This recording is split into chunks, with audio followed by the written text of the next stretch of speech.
Hello and welcome back to my channel. In today's video I'm going to talk about if you can retire with $1 million.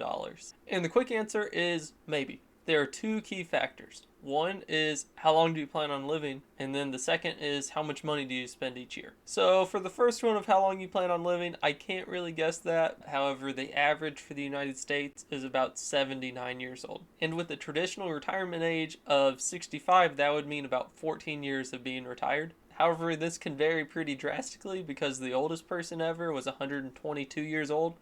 So if you plan on only living to 80 and then you make it to 120, I think you'll probably have ran out of money. Now to the money part. The average American household spends about $67,000 per year, and this will go up about 3% per year because of inflation. So what you need to do is you need to find how many years you plan on living, and then you find out how much money you plan on spending each year, and then you multiply it, and there you go. So for example, if you planned on living 20 years and you planned on spending $50,000 per year, then $1 million would cover it just fine. However, we don't know how long we're going to live, so the strategy we use is a little different. What you want to do is essentially take out the growth out of your investment portfolio, because that way it won't shrink and it will just stay the same size. So the general advice is you can take out about 4% of your money, and that is because the stock market goes up about 7% on average.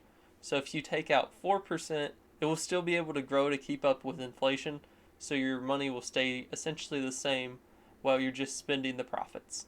If you have $1 million saved away in investments by this method, you will get $40,000 out of it each year. And if you've been working in the United States your whole life, you probably have Social Security, and Social Security averages about $20,000 per year. So if you had the $20,000 a year from Social Security and the $40,000 a year that you can take out of your investments, then you get up to $60,000. And that's almost the $67,000 that the average American spends, however, it's not there yet. In this situation, you have to have $1.2 million saved up, because with that, you would be able to take out about $48,000 per year, and that would bring you up to about $68,000 after Social Security. But you do have to consider, are you going to be making any big purchases? For example, are you going to want to buy a new car? Because a new car costs about $50,000 today, as you can see in this video I made about new car prices. So if you bought a new car, then the amount you'd spend that year will go way up, and you would end up taking money out of your nest egg and investments.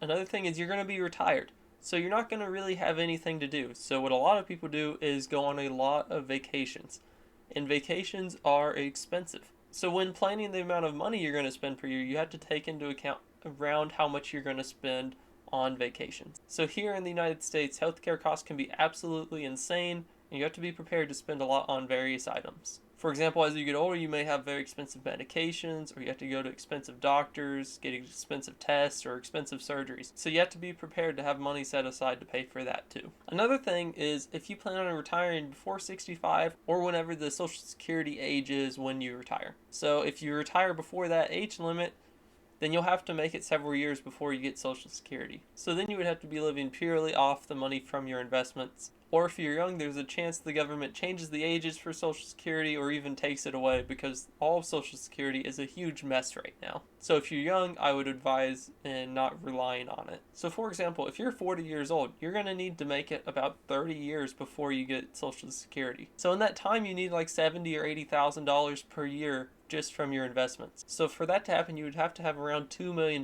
in investments. Because with $2 million in investments, you should be able to take out about $80,000 per year. The last thing to think about is how is your money invested right now. So if you have all of your money in a Roth IRA, then you've already paid the taxes on it and you don't have to worry about it. However, if it's in something else like a 401k, then you'll have to pay taxes on the gain.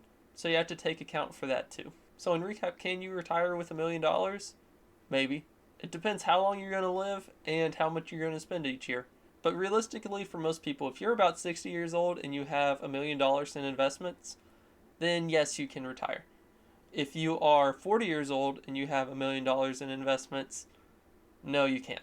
If you're about 40 years old, you probably have to have around $2 million before you can retire. So thanks for watching my video. Please subscribe for more daily financial content. If you like the video, leave a like. If you have any comments or any ideas for new video ideas, leave it in the comment section below. And thanks for watching my video.